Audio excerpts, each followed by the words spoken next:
Ini Pak Ahok panik.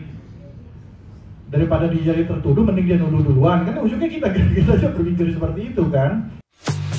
Welcome to Citra Raya Tangerang. The 10 Minute CD. Bukan makan siang aku ketinggalan. 10 menit lagi ibu sampai ya nak. The 10 Minute CD. Udah selesai.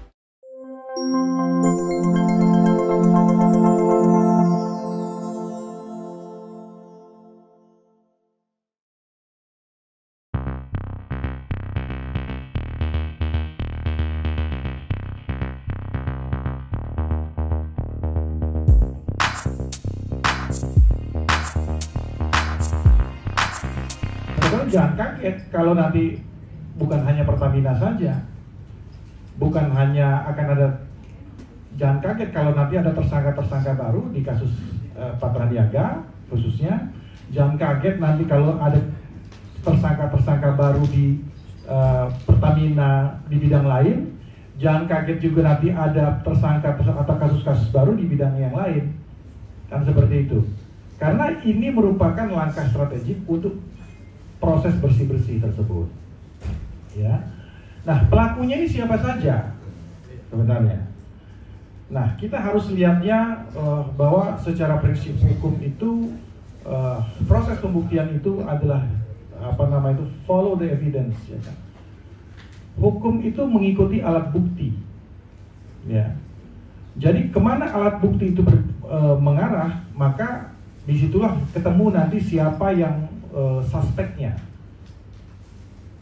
Jadi dalam hal ini kalau saya melihat dan sebagai seorang praktisi hukum yang juga saya kurang lebih udah tahu lah pemain-pemainnya siapa aja, grup-grupnya ini sebenarnya kita udah tahu siapa-siapa saja. Ini dari tingkat direksi di subholding sampai ke bawah ini mungkin terlibat. Jadi nggak mungkin 9 tersangka ini saja di tataran direksi yang hanya mereka saja yang melakukan perbuatan ini. Tapi yang mengeksekusi di bawah ini pasti ada. Nggak mungkin mereka hanya sendiri menjalankan. Jadi jangan salahkan kalau itu ada tersangka baru. Nah, yang patut kita kita waspadai. Ini digiring ke masalah politik, bahwa kenapa kok yang nggak ke atas, kenapa cuma ke bawah-bawah saja. Nah, sebagaimana saya sudah sampaikan tadi, bahwa pembuktian itu adalah memang follow the evidence. Kalau memang yang berbuat itu adalah tataran direksi di Patraniaga, di PIS dan KPI, dan tataran ke bawah, ya mereka saja. Karena pada prakteknya, ya, holding itu memang tidak bisa banyak terlalu terlibat untuk ke bawah. Makanya ketika Ahok menyatakan saya tahu semua, saya akan penjarakan semua segala macam, itu jadi menurut saya agak aneh. Makanya saya orang yang pertama mengatakan bahwa Pak Ahok itu adalah pahlawan kesiangan menurut saya. Karena memang satu, dari sisi instrumen beliau itu adalah komisaris dari holding. Yang beliau bisa awasi itu ya adalah direksi Pertamina. Jangkauan beliau tidak akan bisa sampai ke bawah. Ya, tidak akan bisa sampai ke bawah. Jangankan begitu, direksi-direksi yang ada di KPI mungkin, KPI itu direksinya Pak Taufik kalau tidak salah, itu tidak kenal. Karena apa? Kadang-kadang yang bawah bandel. Dia sudah lakukan apa, yang bawah nggak mau. Ini mafia-mafianya tuh di situ. Jadi kita nggak bisa menggunakan kacamata politik untuk melihat ini. Emang harus kacamata hukum dan harus kita urai secara parsial satu persatu. Nah, ini yang saya tidak ingin ini dijadikan komoditas politik. Bahwa kemudian Ahok mengatakan, wah ternyata ketika saya datang ke Kejaksaan Agung, ternyata Kejaksaan Agung tahunya banyak banget, saya tahunya cuma sampai kaki, dia udah sampai kepala. Ya memang seperti itu. Jadi itu memang kontradiktif dengan apa yang dia katakan, bahwa dia mengatakan bahwa saya tahu semua, ya saya udah tahu di sini, saya udah akan tangkap penjarakan dan lain sebagainya. Itu kontradiktif. karena nggak akan sampai dia ke arah sana. Makanya saya ujungnya nalar politik kita bekerja. Ini Pak Ahok panik, daripada dia jadi tertuduh mending dia nuduh duluan, karena ujungnya kita aja berpikir seperti itu kan. Ya, karena nggak akan sampai di arah situ, nggak akan sampai. Ternyata terbukti. Nah, hal-hal ini yang perlu teman-teman mungkin katakan. Nah, balik lagi tadi kalau kita bicara komparasi, kenapa kasus ini kita balik lagi ke tadi? Yang patut diapresiasi dalam masalah ini ya tentunya direksi dan jajaran pengurus Pertamina yang sekarang. Kalau kita bicara dari aspek politiknya, karena apa? Kalau kita kasih komparasi antara Pak Ahok dengan direksi dan komut yang sekarang, ya, apa namanya itu? Pada saat Pak Prabowo menjabat, beliau mengangkat yang namanya Simon alias Mandiri pada saat itu sebagai komisaris utama Pertamina, ya. Nah, kemudian 3 bulan dia menjabat, di beliau ini analisa tapi terkonfirmasi lah ya. Jadi Kejaksaan Agung sudah tidak kita ragukan lagi, sudah menjalankan tugas ini, ya kan? Tapi tanpa adanya tangan terbuka dari direksi, tangan terbuka dari jajaran komisaris, semua ini tidak akan terbuka, ya kan begitu. Nah, kita ambil komparasi, ya kan, antara pengurus yang lama, direksi Pertamina yang lama dengan yang baru, ya. Simon Mantiri ini, ya kan, pada saat dia dijadikan komisaris, beliau melakukan tugasnya secara maksimal. Ini nanti saya akan kasih outputnya, ya kan, dengan men-screening permasalahan-permasalahan yang ada di Pertamina dan anak perusahaannya, seperti itu. Nah, kemudian ketika dia menjadi dirut, dia eksekusi ini sama dia. Di satu sisi, Pak Ahok tidak bisa melakukan itu. Kan seperti itu. Jadi ini kontradiktif dengan podcast-podcast dan statement beliau sebelumnya, sebelum diperiksa oleh Kejagung.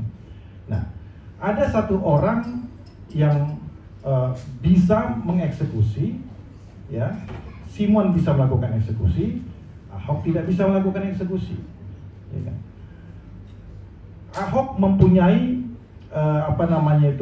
bisa terkoneksi langsung dengan presiden pada Pak Jokowi, ya kan? Simon juga bisa.